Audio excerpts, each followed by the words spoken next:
And with that, I introduce Dr. Imelda Perley as a member of St. Mary's First Nation, who is currently the elder in residence at Chief Harold Sappier School, Memorial Elementary School. She is a cultural consultant for Health Canada initiatives titled, now you're going to have to help me out with the title, Oliwewoniwak. Yeah. Yeah. And well, it does mean from the womb to beyond. Yeah. I appreciate that. Within the maternal child health program, and of course, my Mi'kmaq is a bit rusty, but I am going to try. And then you go ahead and then you say it the way it said. Okay. All right. Chiu, wula gomig suwagun. Very good. Chiwalak Mixawagan. Yeah. Suwagun. All right. Thank you very much. And of course, meaning for a healthy mind, body, and spirit within the Maliseet Nation mental wellness program. Her traditional roles within the community include sweat lodge keeper, medicine wheel teacher, sacred pipe carrier, and keeper of the women's ceremonies. To date, Dr. Imelda has been acknowledged for her language and cultural contributions through many awards, certificates, and medals. Of course, most recently, Dr. Perley was one of Canada's 150 ambassadors that continues to share with Canada her language through language teaching tweets. In 2012, Imelda received the Queen Jubilee Medal for community service. She was awarded the 2017 Governor General Sovereign Medal for volunteers for delivering language and cultural activities. Maine State Legislative Assembly also recognized her dedication to language revitalization efforts within both university and community programs. In May of 2019, Imelda received an honorary doctorate letters degree from the University of New Brunswick for her incredible work contributing to the support, education, and visibility of Indigenous peoples UNB and across the province. With that, I want to welcome Dr. Imelda. And we do have a presentation. If you want me to go ahead, I can share it now. Okay, thank you, Simon.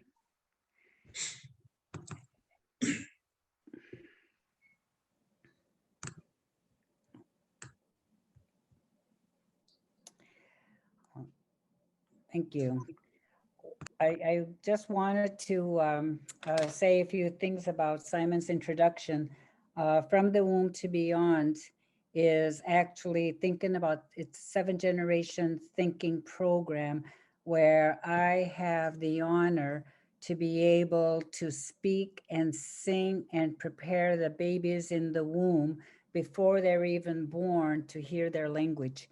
I want to get them ready that they've been chosen to come into a home and a community that's going to honor their language. And so I then take and do ceremony, what we call placental burials, and we do naming ceremonies and give them Indigenous spirit names so that they can start their earth walk, you know, with with an Indigenous name. So it's another way that I hope to save the language for them.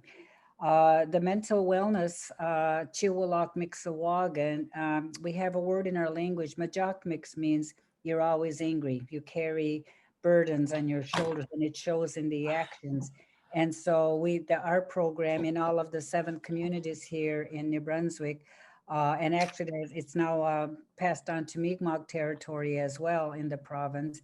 And it's for healthy mind, body, and spirit.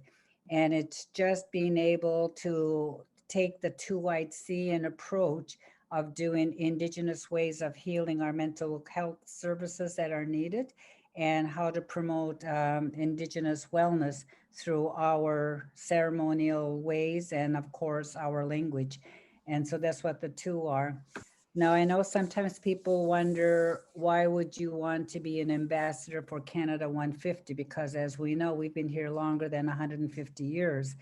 When I was first asked a year prior if I would be willing, to accept the role as ambassador for Canada 150, and initially I declined because at the time there were so many issues that Canada has dismissed on our behalf when it comes to recognizing our cultural safety. But I thought, well, maybe this is an opportunity for me to let Canada know that there's other languages besides French and English, and maybe I should take this opportunity as an ambassador to promote my language in particular, and then do tweets in the language to teach people about our, the first languages of the land before French and English became protected and legislated, which our languages are just beginning to get recognition. So we have a lot. We have a lot of catching up to do, but we will, and that's why I accepted that. My name is Trisha Potts. My phone number is 780-708-3978. I ask everybody to just mute their phones. Thank you for sharing your phone there, Patricia, but you can go ahead there, Dr. Okay. And so that's why, so I still do the tweets.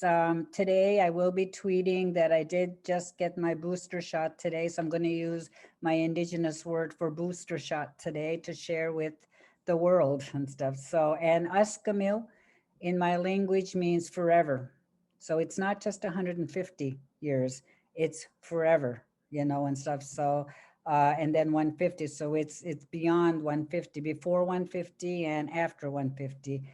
And of course, the University of New Brunswick had, when reconciliation was becoming a buzzword, our president of the day at the University of New Brunswick asked me as Eldrin residents, how would I translate reconciliation? And I said, well, right off the bat, the difference is in English, it's a noun. In our indigenous languages, it's a verb. So it's, it should be, considered reconciliation and not reconciliation. So the word in our language is bilui, which means changing, dahas, changing attitudes and minds. Bilui dahas waus, meaning live in it. So wagon, so you walk the talk. So if your attitude has changed, then you have to take that new attitude and walk the talk towards the truth that's been trying to be forgotten in our history books and in our curriculum, etc., and all of that. So that's the that's the essence of where I come from. So on this, the gift of resiliency. The next slide, please. Yeah. So this is just my, what I'd already wrote before. Sagligabwultina in my language means standing strong together. So if you ever look, and I know out west, especially when you talk about your treaty agreements, you say, as long as the sun shines, the grass grows and the rivers flow. We believe in that way too, but I've added a tree as a symbol of us being rooted to who we are. So to us, never to forget our roots, never to forget who we belong to, where we belong to, how we belong to. And so that Sagligabwultina is, regardless of all the storms of racism, systemic racism that's attacking our culture and our cultural safety, our languages, our way of being, our food security, so much of that, we still have to remain rooted against all of that onslaught of that assimilation, avenues that are coming at us. So Sagligabwultina is what I want to present about. So this is just what I wrote to this for the session is greetings and healing energy from our traditional Wabanaki territory. In particular, our unceded territory, where the beautiful and bountiful river, our great-grandmother Woolastuk, which is the traditional name of what's now on the map as St. John River. Wolastuk is that beautiful and bountiful river. And so we're fighting very hard in our territory here to reclaim the original name of our river. It flows with ancestral language of medicine. As COVID still hovers seeking victims, we are guided by our traditional knowledge to resist and desist the toxins of not just the toxins of the virus itself, but the toxins that come with it, that loneliness, that isolation, that change in that mental health that happens to us because we're not used to all the things that, come with this virus. And so that's what we go back to our ceremonies. And so it poses a threat to our well-being. And that's what I'll be talking about today. So next slide, please, Simon. So standing together strong. We need each other. It can't just be all of us doing our own things. And that's the strength of our culture, is how we can weave and braid together, our traditional values. So our traditional healing ceremonies have fought these toxins before, and some of our ancestors have survived them. This session will highlight and share some of the ceremonies used and continue to guide our path to resilience during the height of COVID-19. And Ablasamwis is my traditional name, which day schools didn't allow me to use in my home community. I couldn't use my traditional name, which means Moon of the Whirling Wind. Instead, I was given an English name, Imelda Mary. And those of you who attended Catholic day schools, we were all given those names of Peter, Paul, and Mary and Anne and Teresa. So Ablasamwis is my traditional name. So I go to the next slide, please. Yeah. So what I wanted to do is talk about 13 moons.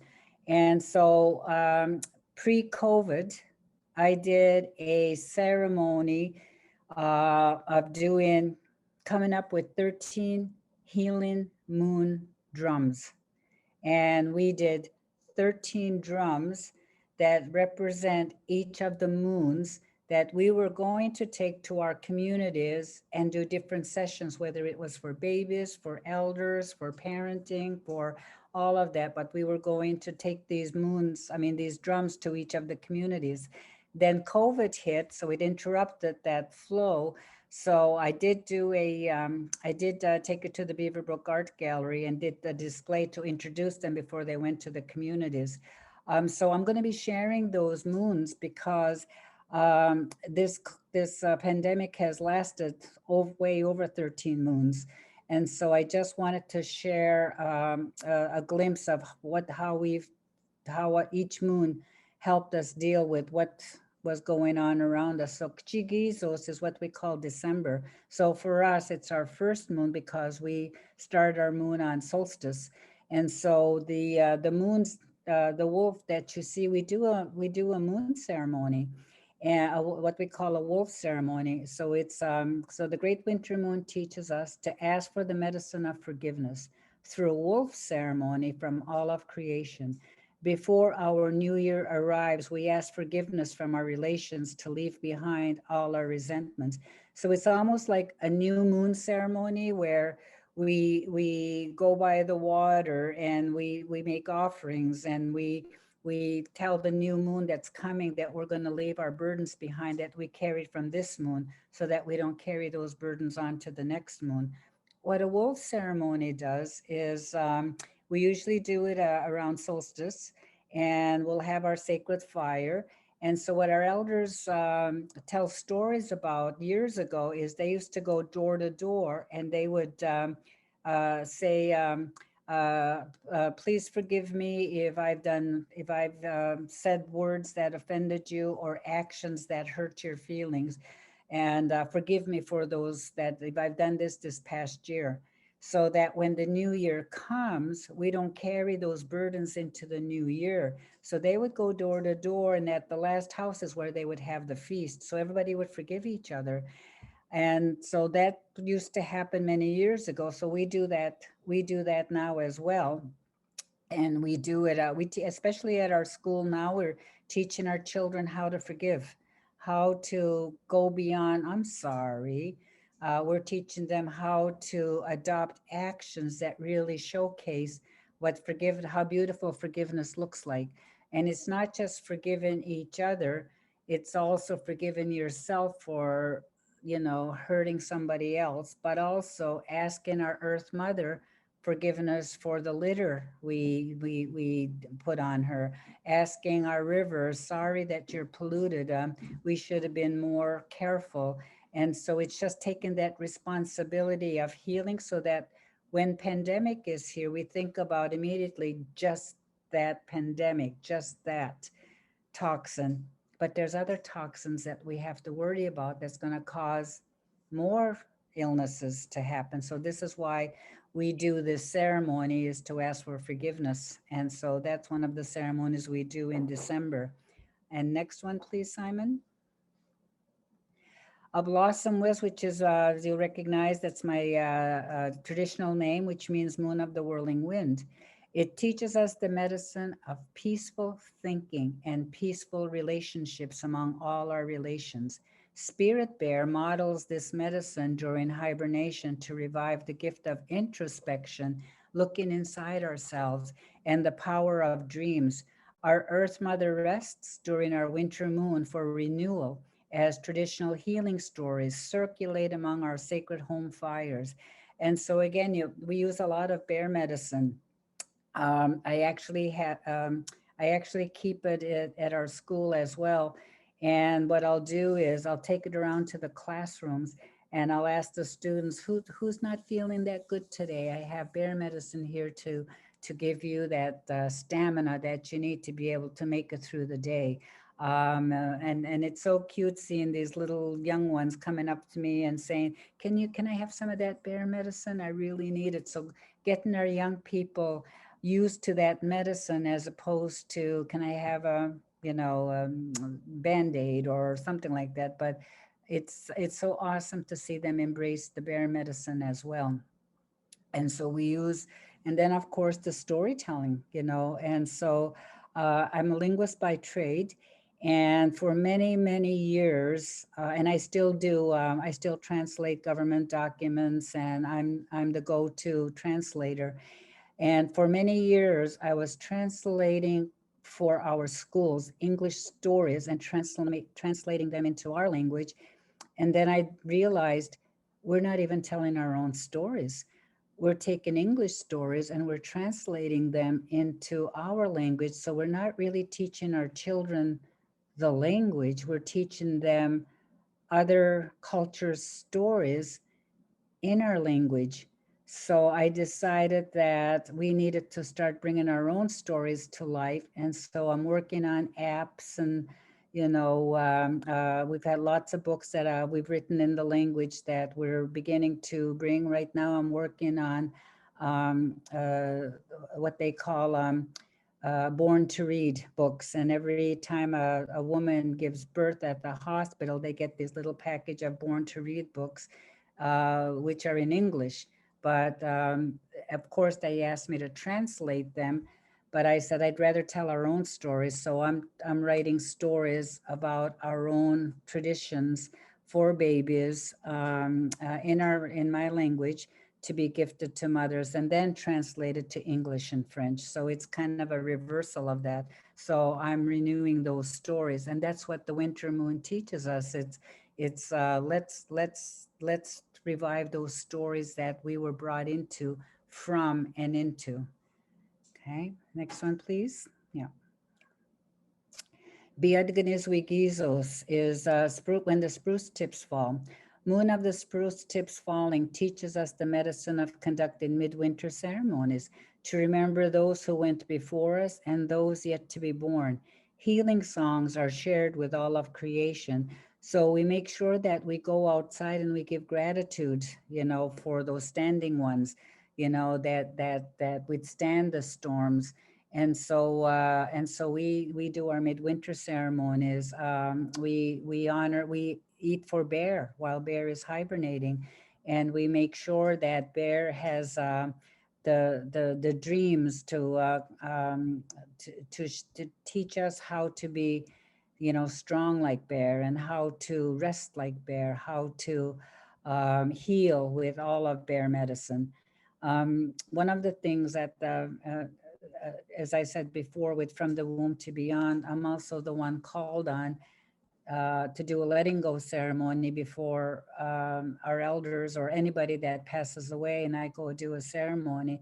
And bear medicine is one of the medicines I bring, and I take the bear medicine, and I'll, with the patient's permission, what I'll do is I'll just say, I just want to bless your feet. I want to honor the earth walk that you had, because you're getting ready for your spirit walk now. So I just want to give gratitude to the many wonderful things you've contributed to in your earth walk, so that you will be honored in your spirit walk when this medicine is on your feet, for the amazing things that you've gifted your family, your community, your nation, and to creation for the time that you were our earth walker.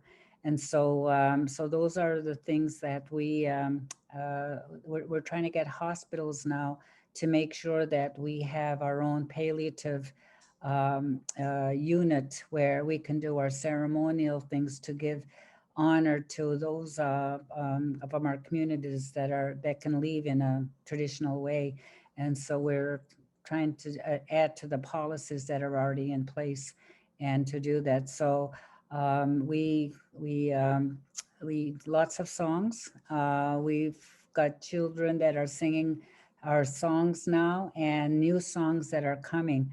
So just speaking of that, there's a beautiful woman in our community who, I think she's already on YouTube, Ida Henry. Look her up on that, and she just wrote a beautiful story for the missing, for the 215 children that were originally confirmed. And she wrote the song in our language, but she translated, but that's what I mean about new songs coming. And so this time of the year in the winter is that creativity that comes, you know, from our dreams or from our visions. Okay, so next one, please. Teguasquenigizos, in our language, Teguasquen means it starts to thaw. You know, things are starting to thaw. You can actually hear the river ice starting to thaw. You know, you can actually hear it when it begins to thaw, or just the icicles from the roof that starts. So Teguasqueni means it's that thawing moon. First moon of spring teaches us the medicine of survival from a harsh winter. Spring equinox gives renewal of mind, body, heart, and spirit, needed for our personal strength and endurance. We have a greeting in our language that's almost forgotten, but lucky for me, I'm reviving it. The word is Sigwinausul Tiban, which means it would have been our elders greeting each other like, whew, we survived a harsh winter. And so when I tell the students about what harsh winter is, it's not, oh no, the power is out, or oh no, we can't make it to the mall, or oh no, I can't watch TV. That's not harsh. I tell them, I'm talking about the harshness of not having, you know, the thermostat on our walls to turn our heat up, making sure we had enough wood to keep the home fires burning, making sure that the house was warm enough to keep everybody from getting sick, making sure there was enough food, you know, since there were no refrigerators and those kind of things, that the appliances that we have today. But I never want them to forget about those times, because and you know, that resilience, we we we we're born from resilience, and so we can't forget that. And whenever we feel discouraged because we can't get to the mall, I want us to say, but you know what, our people, we have resilience. We can do okay without having to go to the mall. It's okay. We can do this without electricity. We can do this without. So I just want them to know how resilient our people were, and I believe still are. We just have to teach them about the medicines they have that surround them. And so, so that's what what that strength is needed and stuff. Okay, next, please. And of course, Bonatamui Gizos is the egg-laying moon. teaches us the medicine of our Earth Mother and all her children of creation. We celebrate revitalization and birth of a new creation to guide our healing journeys. So again, that's when we think, in April we think the new growth. We think the bear cubs coming out of their hibernation. We think the starting to see the buds, and all of that. So its renewal is good, especially during COVID when we felt so isolated. We actually did ceremonies. I did sessions on Zoom for many organizations and tell them that isolation to us isn't a punishment. Isolation is actually a ceremony, because when we fast, we go in the woods without our electronics. We go in the woods without, all that comfort and food in the fridge, etc., and all that. So we sacrifice. And so isolation is a time of that renewal by sacrificing. And so we do a lot of those. This summer I did two for young girls. So we did what I call turtle talks, and it's teaching them about moon times, the young girls, and the responsibility of what it is to become a young woman. And of course, we did a ceremony for the muskrat medicine.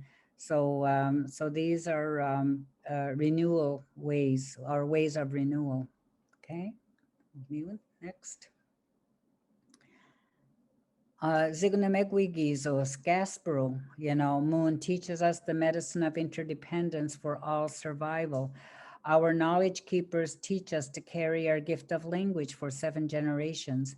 Our languages and traditional knowledge left behind by our ancestors hold the medicine we need to survive as a strong, proud nation. A special mention to my teacher, sacred pipe carriers, who were born on the same day on May 23rd.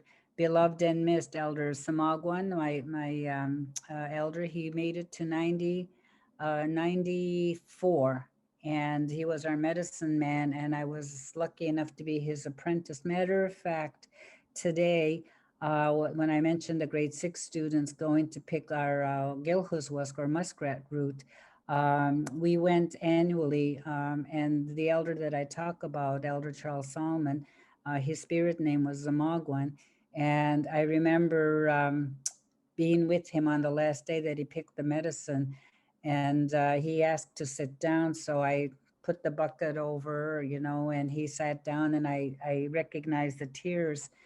And I said, "Are you feeling okay?" He said, "After all these years of picking medicine with my grandmother, and then my mother, and then now, today's my last day of picking this medicine. So I'm leaving it up to you to make sure that our traditional medicines aren't forgotten."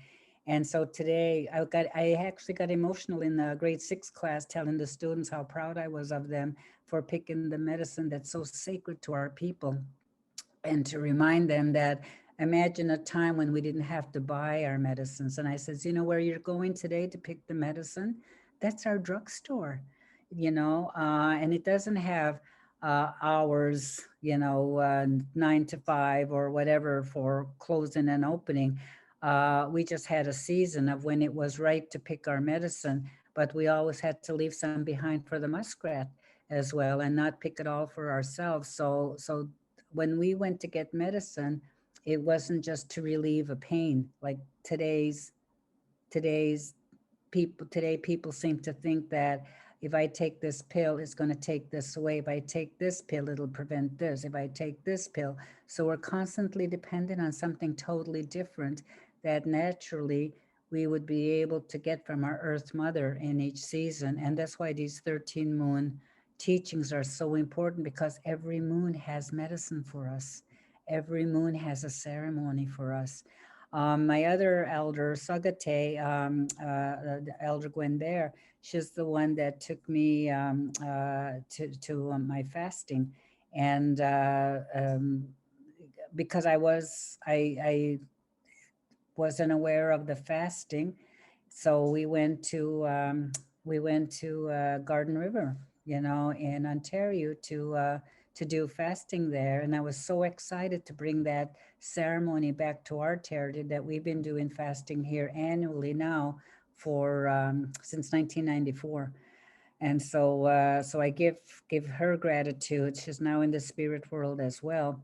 And when she passed, and when she passed, she wanted to be buried with her three pipes. And her reason for that was, and this is for everybody out there that always says, I don't know an elder, I don't know who to go to. Well, she wanted to be buried with her three pipes because she said, I'm not done doing pipe ceremonies. I'll be doing pipe ceremonies in the spirit world with my three pipes. Just let people know that I have three pipes that I can, so people can ask Sagate for that, intervention if needed, or that healing that's needed. So, so you see her as a turtle on the moon picture. I'm sorry, the moons aren't any bigger. I'm not technically savvy enough to make it big enough, but there's a turtle within that picture. And the elder smoking his pipe is my elder Charles Salmon. He was a World War II vet and amazing teachers. So ironically, they were both born on the same day. So the next one, please. Our Nibini Gizus, our summer moon, teaches us the medicine of ceremonial sweetgrass and many more summer medicines. Summer solstice is a time for gratitude. It is the season of ceremonial gatherings. Oh, next up, we went to, oh, there, thank you. It is a season of ceremonial gatherings, traditional dancing, fasting, tasting summer treats, and celebrating our shared existence to fill our hearts with joy and love. That's why we have our, gatherings, our mawiomis, our powwows, our family reunions, our weddings, and all of that. And it's that gift of, of family, of community, of all of that. And so, and then the first berries that come, the salmon that comes, we're just so lucky to see that that warmth, not just in the warmth from the sun, but also the warmth of what it's like to have family and friends and joyful times. And so it's a beautiful moon to celebrate our summer solstice. Yep. Next, please. And Upsquegizos, it's feather shedding moon. And so teaches us the medicine of our Sundance ceremonies. When we talk about how we share ceremonies, we didn't have Sundances initially until one of our elders from the Blackfoot came to Elsie Buktuk and brought that ceremony to help us heal, because we were going through a difficult time. And so a lot of times, I'm so grateful that I was a part of that. I did the Sundance for 4 years under a beautiful woman leader until she passed. And but the ceremony was amazing. And I still have young people that were students of mine that are now sun dancers. And I believe 2 women are actually getting their water rights, their pouring rights from the Sundance. So I'm really excited that the Blackfoot were generous enough to bring the ceremony to our territory so we can continue to heal. And that's what we do for each other, right? So anything that has to do with resilience is because we help each other out. We don't say, no, this is my ceremony and it can't be done anywhere else. So, so the sacred rituals of sacrifice, of fasting, of praying. Sorry to interrupt, but I just want to remind everybody to turn off their microphones. Thank you very much there, Dr. Imelda. Okay. And of course, ceremonially dancing together. When we dance together, it's the vibration of our dancing on our Earth Mother that lets the ones who went before us know that we're maintaining our resilience by doing our dances, by celebrating our life, by celebrating our community, by celebrating the ceremonies, even if we are fasting. Yes, it's a sacrifice, but when we sacrifice our bodies of denying it food and water, our spirits come out and take over and say, don't worry, body. I know you're thirsty. I know you're hungry, but you're going to be okay because you're doing this for something sacred. And so we get gifted back because of that. And so our eagle relatives teach us to ask for their help in seeking a vision of strength and fortitude for our personal healing and especially for all of creation. Eagle feathers and fans heal all wounds. And of course, those of you who know about Sundance, we honor, I was lucky enough to carry the eagle fan of the elder I spoke about. It was his for so many years. And I Sundanced with his fan and how sacred that is. So yes, next one, please. Just to mention on the Sundance, 2 years ago, pre-COVID, I was going through chemo and radiation. So I lost all my hair because of the chemo. And rather than take my hair to the fire, sacred fire, I decided to make prayer ties to take to the Sundance tree in Gesgapegewagi. And so I got these women and girls to help me make prayer ties with my hair and tobacco so that I can put it on the Sundance tree to pray for all families going through cancer and to give our families strength, our communities strength, because as I'm not sure what it's like out west, but in our territory, our First Nations have higher cancer rates than non-Indigenous people have. And so it's kind of frightening to do that. But what an honor it was to take the hair that I lost through chemo to take it to a sacred tree. And while I was the Sundance grandmother, the strength that I got, as weak as I initially felt going there, I didn't need, they had a spare grandmother for me in case I couldn't do the walk, but the spare grandmother couldn't keep up with me because the sound of the drums, seeing the Sundance tree, seeing the people, seeing, it was just so amazingly strong that I was able to continue the journey of putting the prayer ties on the sacred tree, and then COVID hit. So then it actually was up for 2 years. So for 2 years, prayers were being sent to all cancer families. And so that's what I mean about the power of our resilience.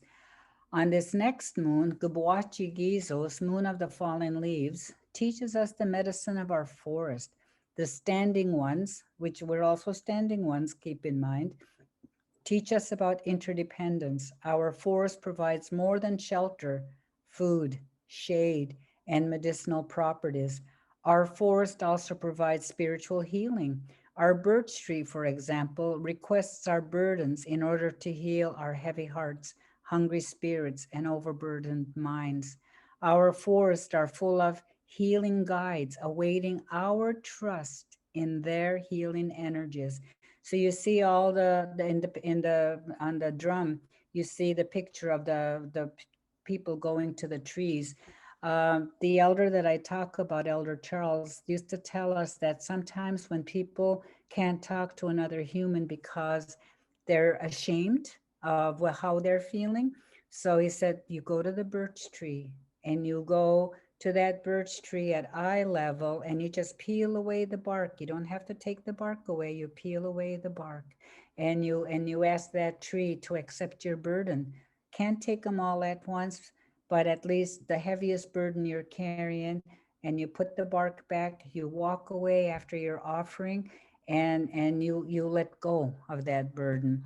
And of course, he said that's how all of the marks on the birch tree symbolizes all the burdens our ancestors used to go to the tree to say, teach me how to stand up as strong as you are. Teach me how I can relieve myself of all these extra burdens I'm carrying. And on that note, the same elder told me that when the missionaries came and the priests, he said the priest would say, before we came to hear your sins, what did you do with your sins? And of course, my elder would say, we never sinned until you came along. And so we would go to the trees to unburden, which priest would call confessions. So he said, no, we didn't need missionaries because we already had our trees that we can confide in and ask to be as strong as they are. So that's what I mean about Sagligabwaldin. I mean, in standing up strong together. Let's be the tree, let's be the human forest for our next generations, you know, in the same way that the standing ones tell us. Okay, next one, please. Mustewi Gizos and stuff, you know, moose calling moon teaches us the medicine of harmony through hunting. Our moose is so sacred and given so generously their life in order for our survival. Moose provides not only sustenance, but also provides our traditional clothing, our moccasins, our sacred drums. There's moose hair embroidery. Autumn moon teaches us to gather our seasonal food, medicines and firewood. Gratitude is our gift to our autumn moon. And so it's like right now it's moose hunting in our territory. And so our communities are going, doing moose, gathering to gift to the food banks and to our single moms and the elders and stuff. And if this is one of the things that I worry about in our sickness, and especially with the high rate of cancer in our communities, is because our food security has been, attacked. Because when they put us on reservations, the government didn't tell the moose, oh, sorry, you can only go to the edge of this because these people are going to need you for their food source. Didn't tell the salmon, oh, you can only swim this far because here's the boundary for on the reserve and off reserve. And so because of that, putting boundaries on where we live, it affected our, food security. And so today we have those illnesses that they brought over and stuff, because we're not eating as healthy as we used to. And so it's a concern. So that's why we do these special ceremonies for our traditional foodways. Yeah. Next, please. Just a small reminder, we got about 5 minutes left in the Okay. presentation. All right, I'm almost done. Yep. So Wikeri Gizos is our salmon spawning moon. This is this month's moon. So you see the longhouse, you see, the crows, you see the women teaching the young girls about their responsibility. You see the salmon in the middle, and then you see the little muskrat down on the bottom there, and stuff. You see the muskrat down on the bottom there, and that's the medicine we pick. There's a spider there because while I was doing this session, that's when I contracted cancer. And so in our language, spider is the one who weaves the bad medicine in you. So these are our salmon and muskrat clans, our desired medicines of this moon, as they remind us the gift of our identity, and will keep the doors to our sacred lodges forever open. Next one, please. No. Geldanoket Gizos next month. Freezing moon teaches us the medicine of our inner strength. Our ancestors left behind their healing tracks of wisdom for us to follow within our own DNA. Freezing moon teaches us to look within our own hearts, spirits, and minds to seek their strength. We hear our ancestors when our Earth Mother begins to freeze her rivers, forests, and lakes. Snowshoes remember the path of our ancestors. And so what I mean by tracks is all of us in our seeking the strength of resilience, we have ancestral tracks to follow. We just have to make sure that we're guided by, those ancestral tracks that we need to follow. And don't forget, we have to leave some behind for those yet to be born. Next one, please. This is the 13th moon, Sankewigizo. So you see the grandmother touching the new baby in the womb on the mother, 13th moon teaches us the medicine of grandmother teachings. Every night our grandmother moon watches over us. They teach us to take care of our lives during our earth walk. And when we return to our spirit walk, before our birth, we hear the echo of our grandmothers who went before us within the wombs of our mothers. That echo, when we hear that baby's heartbeat on the machines that they have now, it's actually the echo of the grandmothers before us too. Our grandmothers again at birth, we hear the echoes of our grandmothers again whenever we sound our sacred drums. All grandmother drums are our medicine. So this is why women were always revered, because they're life givers and they carry all these teachings. So next one, please. So this is just a little bit of a synopsis. We have to care for each other. Our mind, during COVID, I made language bundles, meaning for people who always said they didn't have time to learn the language, I posted it in newsletters, on my Twitter, on my,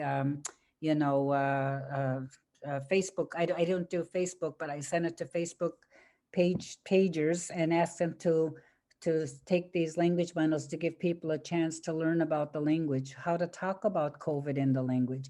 I developed a language app, which is being released. Storytelling, did a lot of storytelling through Facebook or FaceTiming. I would go to the wellness center and tell stories for parents and their babies and do it in the both language and everything. Language learning, traditional games. Heart, here's sacred space. I taught people how to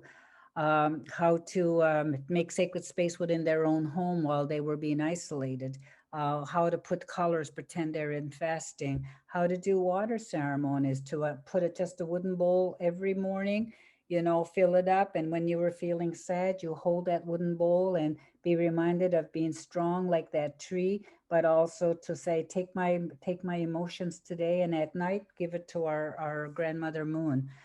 Community outreach, we did a lot of ceremonies through where those that were on Facebook would come and videotape me doing ceremonies because we had funerals too that we couldn't do. So I did those ceremonies that way. And of course, drumming and songs. Spirit, cedar. Everybody knows that cedar is so strong. And so sometimes we need a potpourri of cedar through the house so it eats up the toxins in our home. Our sweetgrass braids, our red willow, sage, fasting, sacred pipes, naming ceremony. These are all things that we can do for each other to care for each other, and especially self-care. Next one, last one. Yeah. So Waliwan, Walalin, Miigwech, and that's what my name looks like in my moon. That's moon of the whirling wind. Here's my information, and I thank you for all the ears out there, all the minds, and all the earth walkers that will be leaving good tracks behind to continue our gift of resiliency for each and every one of us. Thank you. Thank you, Simon, for being the magic man there behind the scenes. Thank you Wizard so of much. Oz. I really do appreciate it. And I have to ask something that probably everybody's asking. Did you specifically develop the art and the drums for each part of the story? I told the story for the artist, Natalie Sappier, and you can find her on Water Spirit. If you just key in Water Spirit, and her name is Natalie Sappier, and she's my artist, and she's still doing work for me as I sit here and stuff. So beautiful. But I just told her the stories, and she takes the stories, and she made them that beautiful. All right, thank you very much again. And I'm sure there's folks that want to ask questions, but I will open the floor for at least one, first one at the hop, before we go into our next session. All right? Because if you don't ask, I'm gonna take that question. You said the common, I don't see anybody asking the question. So you said in your language, spider represents a word to describe cancer? Yes, spider, because Amusabik, spider builds the cancer web inside us, eh? But the spider can also shrink the web. And so that's why ceremony for me, and I have to tell everybody that before, when I was diagnosed, and you know how the doctors will say, what medications are you on? The only one I was on was already, because I grew up with muskrat root. And so I took my muskrat root to showcase my traditional medicine, and every chemo that I went to and radiation, I wore my moccasins, I wore my skirt. I was in ceremony because I wanted that muskrat. I honored that muskrat so much that I wanted to be in ceremony during my treatments. And I have to admit, I give full gratitude to muskrat for being there for me so that the poison of chemo and radiation didn't affect the other parts of my body. All right. Well, thank you so much. The a common Cree term for cancer out west is like a bug as well. So Oh, okay, yeah. thank Yeah, you. Thank you yeah. so much. I have some rat root with me, and if Yes, we meet down the road, maybe we'll trade rat roots as well yes, from yes, coast to coast there. yes, All right. yes. Well, thank you so much again. And with that, we will roll into our next presentation, which is Elder Roseanne Martin. And biggest to agan, biggest sig to agan is a process to help people manage, change, educate, and solve their own conflicts without violence. Now, her presentation is also about a healing process based on forgiveness that will create stronger communities where health, wellness, peace, and harmony are reflected in all we do. The model, a Sig Tuagan, is a community-based holistic intervention, healing, and conflict resolution model rooted in Mi'kmaq traditions and principles and applied using the medicine wheel. So with that, I welcome Elder Roseanne Martin. Give us a wave there, Roseanne. And did you want me to go ahead and share your presentation? Good afternoon, everyone. My name is Roseanne Martin. I'm a Mi'kmaq from the Stigoosh First Nation. And a big siktuakan for me, I'd like to share a little bit before we go right into the teaching, is based on about forgiveness, about forgiving myself. First, I have to give a little history of why this came into our territory in 2004 till 2006. 4 different communities took part. El Sibuktuk First Nation, which is Bicove, New Brunswick. Gesgapegewagi is Mariah Reserve. Gesgapeg is the Sappier region, and our community here in Stigoosh, Quebec. So what happened was there were 28 individuals that took part in this training, because putting it in a nutshell, that the Western way of dealing with conflict resolution wasn't working with our people. So these elders came together, the youth came together, and the facilitators came together, and they trained us for a 2-year period. So a big siktuakan for me is this. I don't know if you can see it that well or up close. Now, a big siktuakan in our language means forgiveness. There's 4 quadrants that I'm going to be covering today, and that is the conflict, the rethinking, the calming down, the rethinking, and the last part of it is a big siktuakan. So we're going to start off with the history, and things that I'm going to be covering today is the history of a big siktuakan, the Abig Siktuakan mandate and its vision, our 7 principles, how will a big siktuakan work, the challenges that were external and internal, our strengths and weaknesses, some of the recommendations that were made at the time, and followed by the question and answer period. So before we jump into that, I'm going to give you a little history about who I am and why this means so much to me right now. I'm a Mi'kmaq from Stigoosh, Quebec. My parents were Rebecca Wiseout. My father was Howard Metallic. I'm just a sibling, and at the age of 5, I was taken away from my community of Stigoosh and sent to Nova Scotia. residential school. Stayed there for 2.5 years, and at that time, I wasn't allowed to speak my language. I wasn't allowed to practice my culture. I wasn't allowed to do these things that our ancestors were used to do. And what happened was, when I came back home to the community, when I tried to talk with my grandma, we couldn't communicate anymore. So this is where the barrier for me started, and really affected mentally, physically, spiritually, emotionally. And I in my community for a short period of time.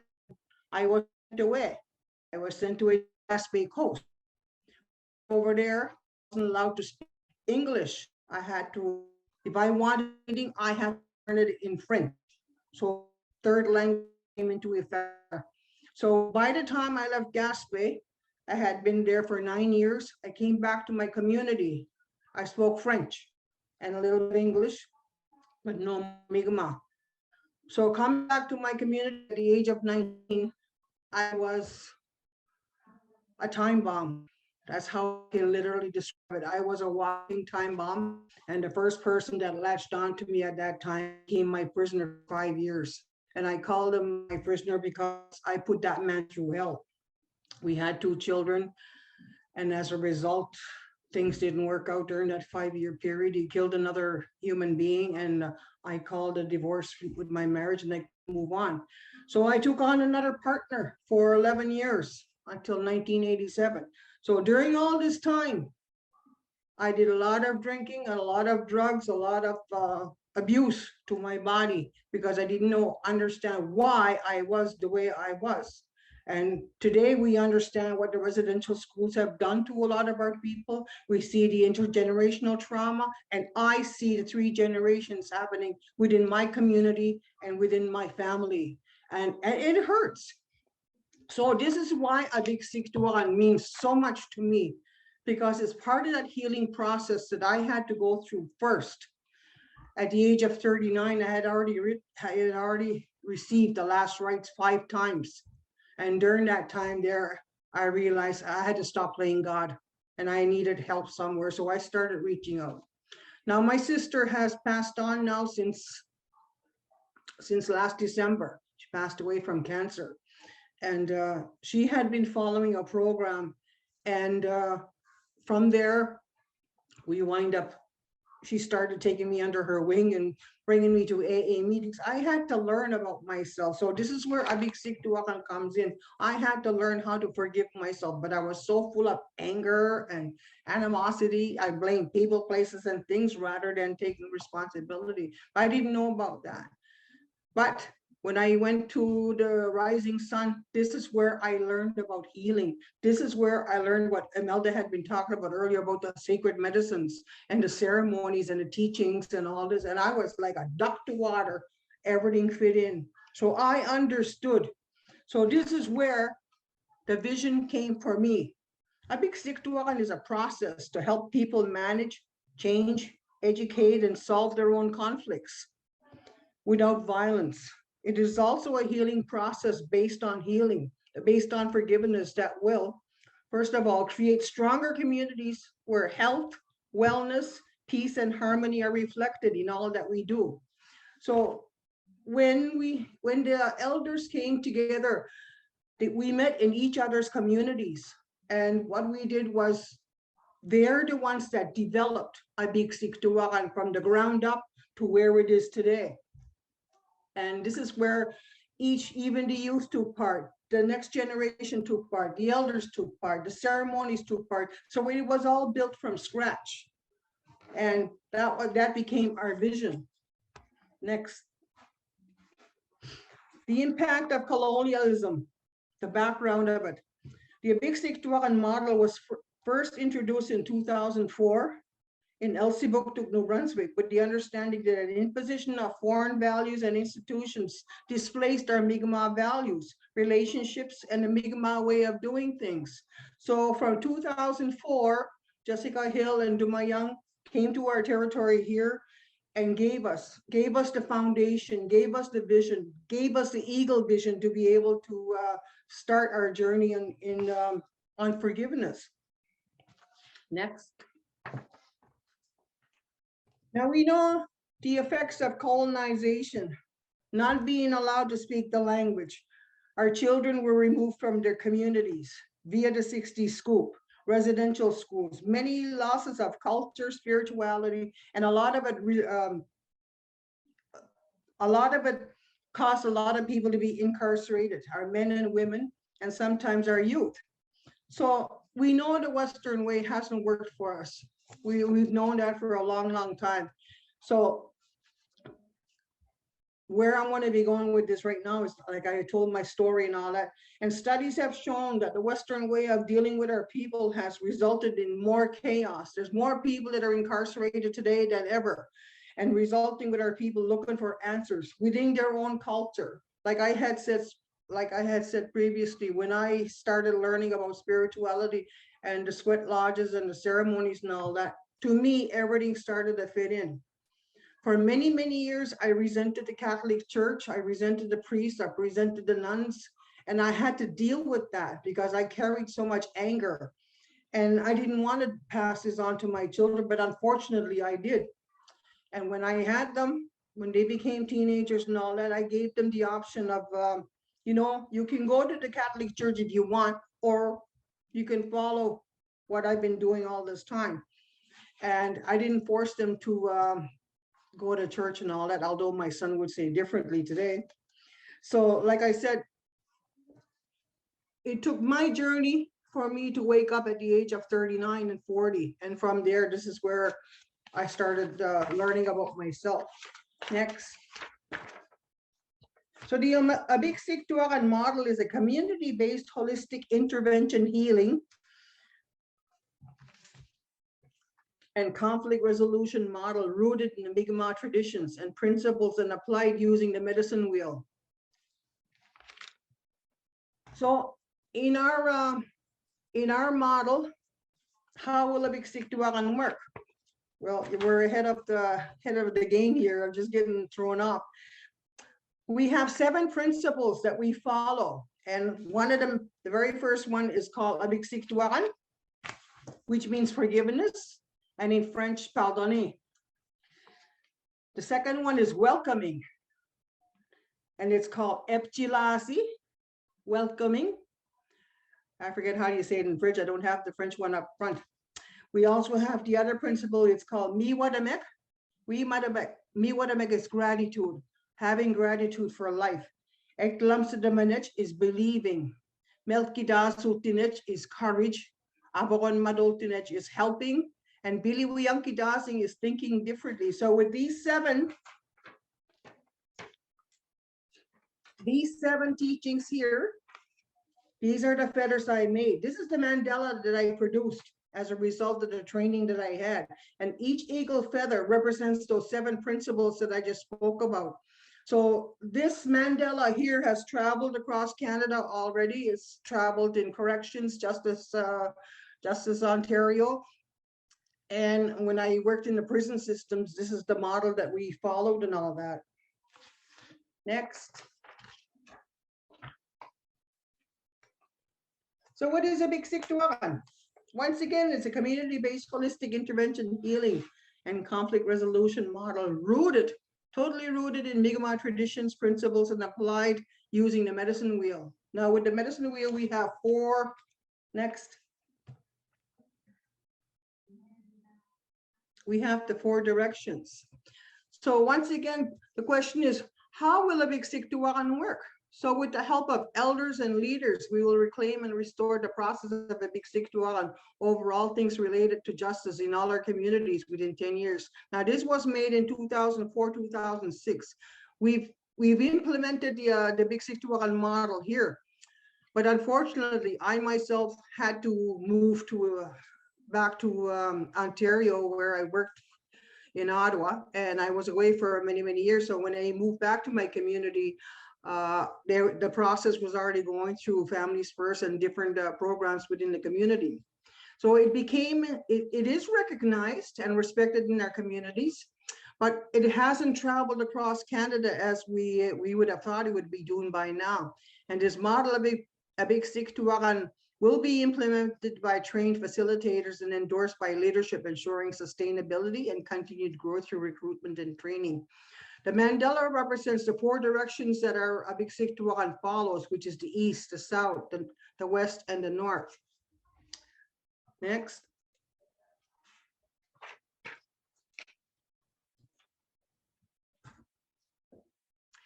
Now, Gesgapegewagi.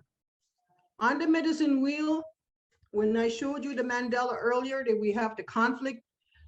And I'll give an example of conflict right now. For instance, a couple are having domestic violence issues and they're fighting, and one of the partners is incarcerated. So they're in that conflict zone right now.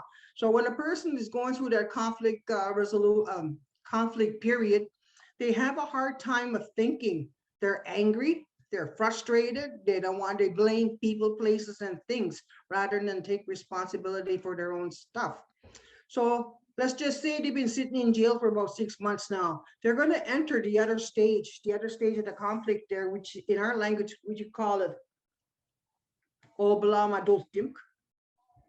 Not Oblamad, Bedamadultim. Now, Bedamadultim in our language means the calming down. By then, you know, since they didn't have any alcohol or drugs in the prison system and all that, their mind is a little bit clearer. They've had a chance to work with some people, with counselors or therapists or whatever in the system, and they're calming down. So by the time they get to Ilamadultim, which is the western direction, they're already rethinking their brains. They're already rethinking of how they're going to be able to make amends with community or make amends with their families and all that. And by the time they reach that final stage of a big on top, whether they had been in jail for a year or 2 years less a day, then that forgiveness is already starting, how they're going to make amends to the family and the community. Next. So once again, when I have circles, I always like to introduce ceremony and smudging as a way of starting the circle off in a good way. I also have an eagle fan that I use to explain the process. I'll explain the house rules and the process, how it's going to go. And how I explain to people, we need to have communication where we're talking to one another instead of talking against each other. So communication is very important. And like I said, one of the things that I use in my bundle is an eagle feather. And also I tell them, we have to believe in this process. If you don't believe in this process, it's not going to work. So get lumps of the minutes, believe in that process, own the process. In other words, when I say own the process, walk your talk, post principles. And we have our principles that I post every time I go anywhere to do a talking circle and all that. And listening to one another, reflective listening, empathetic listening, clarifying and rephrasing, understanding conflict, respect, and intervening in a conflict. There are times when couples sit in a circle and all that, and they're arguing against one another. We have to intervene. And I always have to remind them, I give them a sign that, you know, you have an eagle feather in your hand, respect one another while you're holding the sacred object. And open and closed circles. When we have an open circle, that means you can, if you want to talk about it outside with your family or with your friends and all that, by all means. But if it's a closed circle, like many times I have closed circles in the prison system and all that, they're not allowed to talk about it. They have to respect that, because if it ever hits the streets, we know where it came from. So the next one. Explaining about calming down. And like I say, when people come to the ceremonies or come to the talking circles and all that, I always try to tell people, if you're coming in with anger, you need to calm down, you need to smudge, you need to have a good frame of mind. Now the calming down is basically the same counseling principles, where communication is very important, listening to one another, thinking differently, be calm, non-judgmental, respect one another, and be supportive. And I always try to rephrase what the client has been saying, and I clarify whatever it is that they need to, if they don't understand. And one of the things bringing people together is finding common ground. What is it that you like? What is it the other person like? And not be judgmental about it. Next. Now, okay, we covered all that. Now, there's one slide that's been missing from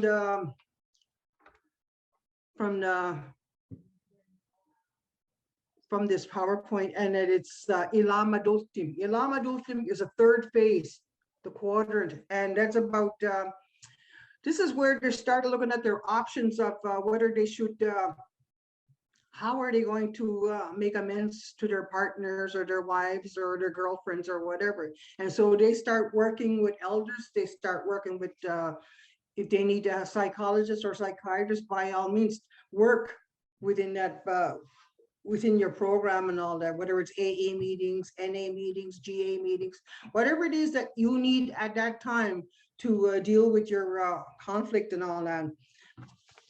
So that's where Ilama Dultim. Okay, the next one. This is the one here that I believe a lot of people have a hard time saying. Abik siktuwakan. Abik siktuwakan is our Mi'kmaq word for forgiveness. Now with forgiveness, we have a lot of respect. By this time you're in this final stage, you have respect, you have acceptance, you trust, you love, you acknowledge your final solution. Like for instance, I'll give you an example of what happened to me a few years ago. I had a young man in my community rob me. He broke into my house and stole some of my groceries and all that. I'm on a fixed income, so at that time, you know, whatever groceries I had meant a lot to me and all that. So it so happened our neighbor videotaped the process of him breaking in and breaking out, and they contacted me when I got home. So instead of calling in the police, I took it upon myself to speak with the individual, and he tried to deny that it was him, but I told him, unfortunately, somebody took a video of you breaking in and walking out with my stuff and all that. So what I told him, instead of me calling the cops, you got two choices. Either go to jail, or we can work things out between you and I. So he sat down in my living room, and we talked about how we're going to go about dealing with this and all that. And I told him, well, as an elder, I need a driveway that's clean. I need my wood brought in. I need certain things. Whenever I want some help, I want to call upon you, and you come and do. And if you don't oblige on that, you have two choices. I can make that nice phone call and that video to the police, and they'll take you away. And I don't think you want to do that. You know, you seem to be a fine young man and all that. You're just going down the wrong path. So this is how I taught him about, you know, instead of turning him in, turned the negative into a positive. So this is where we acknowledge that final solution. We supported one another. He was grateful. He was grateful. And reconciliation ceremony and a feast. So normally when we work with clients and all that, once they go to that final process of a big siktuwakan, what we do is we have a huge circle, and both families are brought in on each side. The community is brought in on each side, and he gets a chance to talk, she gets a chance to talk, and they need to resolve everything right there in front of their elders and all that. And then we have a feast afterwards. We have a nice meal, we sit down, and this is how we deal with it here in our community. So our principles, I think we're on the next one. Yeah. We follow the medicine wheel quite a bit over here. You know, I think most of you know by now what each direction represents. So we follow this path here, or I follow this path here. And for me, it became a way of life, a way of life. I can always be, whenever I'm in conflict, whenever I'm angry, I have to look at the issue, what's bothering me at this time, how can I resolve this in a good way? And I follow the basis, the teachings that were taught to me by Duma Young and Jessica Hill, and then whatever the elders had recommended at that time, that's what we follow. So I follow the northern, the four directions, the four colors, the four teachings, and I follow ceremony a lot. For myself, dealing with the Siktuwakan, I've had 28 years of sobriety, so I use whatever tools that I've learned over the years and apply these principles we follow today. So the big Siktuwakan model principles, I spoke about them earlier there. These are the principles that were here, that were laid out. And there are 7 of them that we follow to this day. Now, I'm going to share with you of the next slide, please. Next one. Next. I think I'm going a little too fast. Okay. This is a model for somebody that's in a good space, good headspace right now. They have peace in their lives. They have kindness, they have sharing, they have trust, and they believe in the process. But for somebody that's coming in full of anger, you can show the next slide. For somebody that's coming in, let's just say just incarcerated and all that, we see where they are on a medicine wheel. They're always wanting to fight. It's the opposite of having peace. They're full of hatred instead of having kindness. They're full of greed instead of sharing. And they're suspicious of everybody instead of trusting. So with that, these are the 2 concepts that help people to understand where they are on the medicine wheel. And I do show people, you know, like there are times where people go into denial and all that. No, I'm not like that. Well, hello, this is how you are, and this is how you're acting at this time. The negative emotions. So the next slide is the mapping. We call that the infant stage. And that's the stage where once a person has been, let's say, incarcerated and all that, when I go in and I start talking to this individual and all that, this is where we call obalam adulting. Obalam adulting is the conflict stage. And I start asking questions.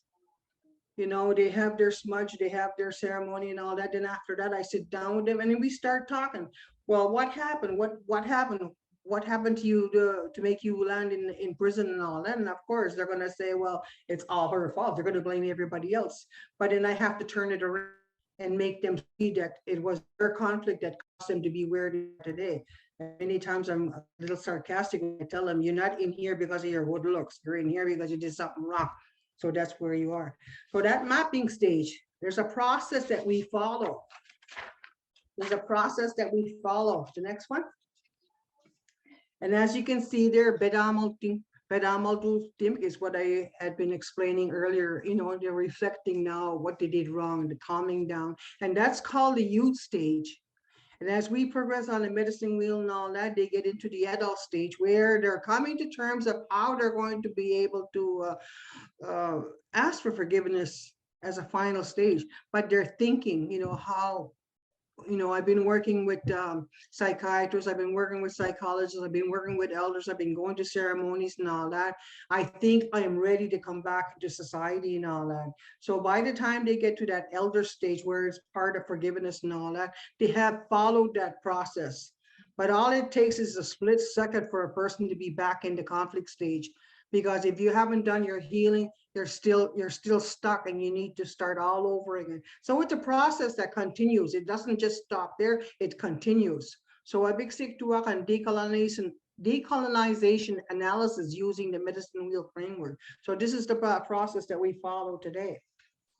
Next. So activities currently in progress, they're having weekly talking circles. We have ceremonies, we have traditional teachings, we have sweats. We have a lot of cultural awareness programs going on in the community. There's also an advisory panel consisting of elders in progress. And they do have a restorative justice panel here. We also started recently a mediation training process. So we completed our first module, and most likely this winter we'll continue on with the next one to enhance our program. So some of the recommendations that I've been able to come up with is identifying the colonial influences that had impacts on history and today. Use the model to come to terms with the effects of colonization. And it's trying to get our people to understand why they are the way they are today. And what's your vision for a new future? How can we affect change in order to live a good life and to restore Indigenous people as a stronger nation? So these were some of the recommendations that were made at that time. Next. Oof, running out of breath. So this last part is a part of the prayer that I say when I close up my PowerPoint, and it's your great spirit prayer, which has helped me so much. O great spirit whose voice I hear in the winds, whose breath gives life to the world, hear me, I come to you as one of your children. I am small and weak, I need your strength and wisdom. May I walk in your beauty, may my eyes behold the red and purple sunset. Make my hands respect the things you have made and my ears sharp to hear your voice. Make me wise so that I may know the things you have taught my children, a lesson you have written in every leaf and rock. Make me strong, not to be superior to my brothers and sisters, but to conquer my greatest enemy, which is myself. Make me ready to come to you with straight eyes so that when life fades like the setting sun, my spirit will come to you without shame. I have spoken. But I've also translated this prayer into the Mi'kmaq language. And I also translated it in French because, like I said, I've done this PowerPoint workshop in several communities already, so I had to be prepared for the three languages. In our Mi'kmaq language, the prayer goes like this: "Ano way asudumakan? Uchchinis kam down and uxidu no da uchjos and iktu. Nuduwi modadin up jji amenakanai. They were the maluk mulgi gnodiba nedadasim. Uchchinis kam uchit asuman wijigadotiak pas na uchit wiswikini man down maukim kitansid. Nanin. Quilam nedadasim uchit nagina masudietal mimgadunum sit nibi yakum de wiktu. Lamanin kisiu gnu de masidas alat de sula blusuakan mimajip kewe. Anyway, uchit mimajwinum. Uchit pitin emtuqua de down buga kulam sit goa gisidu de ben. And so the wakan banta de golusikil nudlin. Yapchu bimi askelukam. Akagenui and Peru, Yakchu Nemi and Nabus at Quaquasiach, Clamandandaju, Memachokan, Gesgapegewagi, when I which stigay Nabus at Quaquasiach, Nanchichaka, Chuku, the Gila, and Taki or Aningisavisto. Well, I know. So that concludes the PowerPoint presentation. And if you have any questions, I'm willing to answer.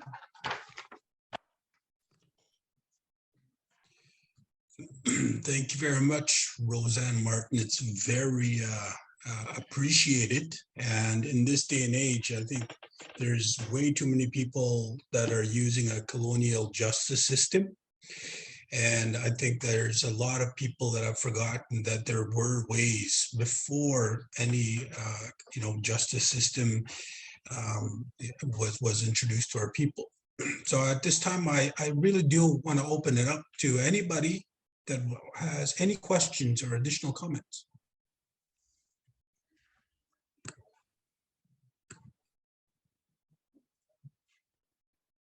I know. Okay. Going once. So, Dara. Yeah. Hi. Balalin, Roseanne and Waliwin, Imelda, both beautiful presentations. I'm coming from unceded, unsurrendered Wolastoq and Mi'kmaq territory. And I wanted to ask Roseanne, have you done any work with your school in Wolastoq to maybe bridge a partnership between education and child and family services so that we can establish processes for the kids that are in the system where we need support? Right now, I've returned home. I moved back home last July, and last September I started the ceremonies within the community and all that. I've been very busy. We have our own healing arbor there in the old Bastide estate and all that. So yes, I've been very, very much involved. A lot of them, the kids right now is they have different activities and all that. I haven't gone into the system, but because of COVID-19 and a lot of the restrictions and all that, I was forced to do a lot of ceremonies outside where it's a lot easier for people to handle. But right now, what I'm seeing is mostly adults that have been attending. During the summer months, some of the children came by and all that. But like I said, COVID-19, stops me from doing a lot of that stuff, and I can only handle so many. I haven't been able to do the sweats all summer long because of the COVID-19 situation and all that. But the lodge is up, the healing arbor is there, the ceremonies continue on. I do grandmother moon ceremonies each month. I do water ceremonies, different teachings, and recently there I had the opportunity to do ceremony on the whale that was stuck in our rivers over here. So we had to do a ceremony and all that, and we had to help bury it. And the rest of the carcass there to Halifax to do some more testing on it and all that. So like, yes, I have been very, very busy. I do a lot of, like I said, I've worked in Ottawa for over a 10-year period, so I have a lot of connections there and all across Canada. I've been asked to do opening ceremonies almost every month. It's been nonstop for the last 10, 15 years. So I've been very busy that way. I'm always sharing my teachings, and I'm very fortunate that I'm being able to relearn my language back, relearn about the spirituality and the culture. And I'm always sharing, I know, like I did a lot of drumming sessions with kids and all that. And I'll be heading to Gaspé next month there to help them, because like I said, I lived in Gaspé for 9 years. So that's like family for me over there also. So now they're calling me in to share my teachings and all that. And I'm very fortunate, you know, I'm going on 70 years old, but I'm still bouncing around like a rabbit. Okay, thank you. Must be that rat root over there, eh? Or the sweetgrass. I have to apologize. My video function is frozen for some reason, so you're all not gonna see my brown face for the remainder of this session. Does anybody else have any questions at this time? Thank you very much. I hope I said your name right. Dara, is it? Thank you very much for the question. Excellent. Well, with that said, I want to say Walalan, and I leave I welcome Dr. Paulette, our CEO, for any last closing remarks before we end the day. No, I must say this session really moved me. You know, both from the East, which is being a Mohawk, I have the Eastern Door, so I seem to connect and resonate with your stories and how they were presented. Both Dr. Imelda Perley and also Roseanne Martin. You both are eloquent speakers, very different in your approaches, but I know I feel your passion. I feel your connectedness, and I feel we have all learned a great deal from both sessions that are handled from your experience. And you see, I think that's our teachings. It's about, there's so many different ways to learn about healing, to learn about our culture, and you know, even you know, one's in New Brunswick, one's in Quebec, Listagouche, different and so compelling. And that's the privilege we have here at First Nations Education Administrators Association of listening and learning and enabling you to share on a national level these amazing stories, these amazing traditions, these amazing ways. I'm grateful for both of you, for the work that you do. You are helping our people, and you're making a difference in the lives of individuals and in the lives of communities, and for the life, you know, our example in Canada. We need to show our knowledge. We need to show and share our ways. These are our ways, and they work. And they are full of healing. They're full of gratitude. They're full of love. And what can I say except we are grateful that you are willing to put your names forward to share these wonderful stories that have moved me. And I'm just so happy that we were able to do that. And that is our job at FNEA. We are here to help you network, to help you connect, and to learn from each other. And so we are so fortunate to work here, to be able to do this amazing job. And so thank you, Nalgoa, for those stories this afternoon. I will treasure them, and many pieces I have to take away and think about, because there was a lot of information there and very rich. So those are my words of thank you, holding you up, and being grateful for your participation.